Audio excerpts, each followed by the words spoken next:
Six life changing lessons that everyone can learn from Hanuman. 6 జీవితాన్ని మార్చే పాఠాలు మనం హనుమంతుడి నుండి నేర్చుకునే.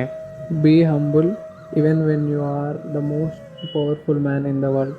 నువ్వు ప్రపంచంలో ఎంత శక్తివంతుడైనా, నీకు ఎంత బలం ఉన్నా, నువ్వు అందరితో అనుకూలంగా ఉండాలి. Use powers for the welfare of others. నీకు ఉన్న తెలివిని, బలాన్ని నీ కోసమే కాకుండా వేరే వాళ్ళ కోసం కూడా వాడాలి. Control your senses, don't let your senses controls you. నీ ఇంద్రియాలను నువ్వు అదుపులో పెట్టు, వాటిని నేను అదుపులో పెట్టనివ్వకు. Show no mercy for adharmis. అధర్మాలు చేసే వాళ్ళ మీద దయ చూపించు. Be fearless and confident. భయం లేకుండా ఉండు, నీ మీద నువ్వు నమ్మకంతో ఉండు. Regularly improve your physical and mental strength. ఎప్పుడు నీ శరీర బలాన్ని ఇంకా మానసిక బలాన్ని పెంచుకుంటూ ఉండు.